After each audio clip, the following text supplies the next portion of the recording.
আমরা হিন্দুরা আজকে নতুন আক্রান্ত হই না। আমাদের যদি ইতিহাস দেখেন, সেই বাবার হলো আবার জ্বর, সারলো ঔষধে।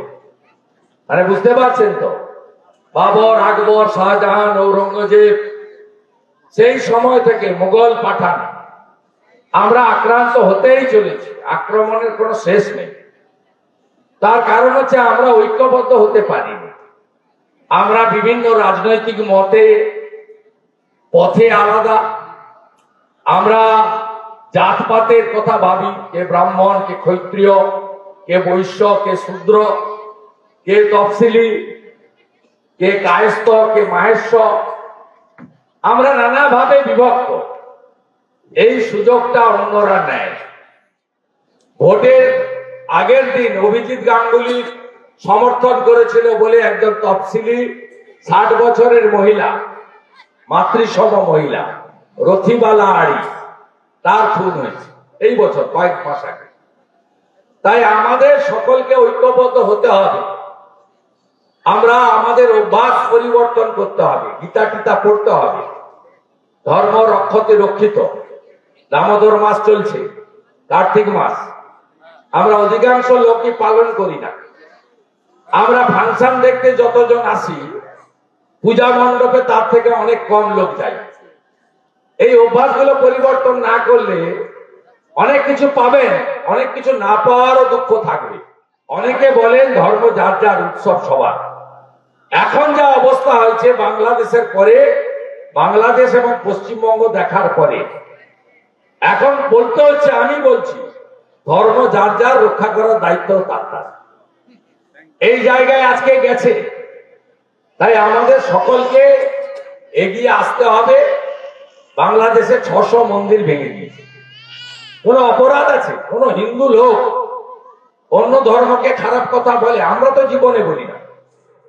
দুর্গাপূজাতে কি হলো? উত্তরবঙ্গের ফলাকুটা কাটাতে, এর পূর্ব মেদিনীপুরে বসে বুঝতে পারবেন না। পূর্ব মেদিনীপুরে যেভাবে হোক আপনারা আমাকে সাহায্য করেন। কেউ এসেছিলেন হেলিকপ্টার চড়ে, খুব বড় প্রভাবশালী লোক, প্রশাসনের কর্ত্রী, তার ভাইপো আরো বড় লোক, 1500 2000 পুলিশ ছাড়া বেরোয় না, এসে বললো অধিকারী মুক্ত পূর্ব মেদিনীপুর চাই, অধিকারী মুক্ত। প্রথম তো আমাকে হারাতে এলো নন্দীগ্রামে, নিজে হেরে বাড়ি চলে গেল। তারপরে এসে লোকসভা ভোটের সময় বলছে অধিকারী মুক্ত, আর আপনারা অধিকারী যুক্ত পূর্ব মেদিনীপুর করে দিয়েছেন। অভিজিৎ গাঙ্গুলিকেও জিতিয়ে দিয়েছেন, সৌমেন্দু অধিকারীকেও জিতিয়ে দিয়েছেন। এইটাই তো আপনাদের সঙ্গে আমাদের আত্মার সম্পর্ক, আত্মিক সম্পর্ক। 5টা মূর্তি ভেঙে দিয়েছে দুর্গা ঠাকুরের, বিসর্জন করতে দেয়নি। আপনি বলছেন তো নদীর ওপারে, 2টো নদী পেরিয়ে অনেক পরে আসবে আমার এখানে। আপনি ভাবছেন যে ও তো বাংলাদেশের ওখানে কি অনেক দূর, কাঁটাতারের বেড়া আছে। কাঁটাতারের বেড়া সব জায়গায় নেই, 72টা জায়গায় খোলা আছে। ওটা দিয়ে রোহিঙ্গারা হু করে আসছে, সব ডেমোগ্রাফি বদলে যাচ্ছে। অর্থাৎ আপনাকে জানতে হবে নিজের জমি, বেটি, রুটি, এটাকে বাঁচানোর জন্য ঐক্যবদ্ধ হতে হবে। সনাতনীদের এক হতে হবে।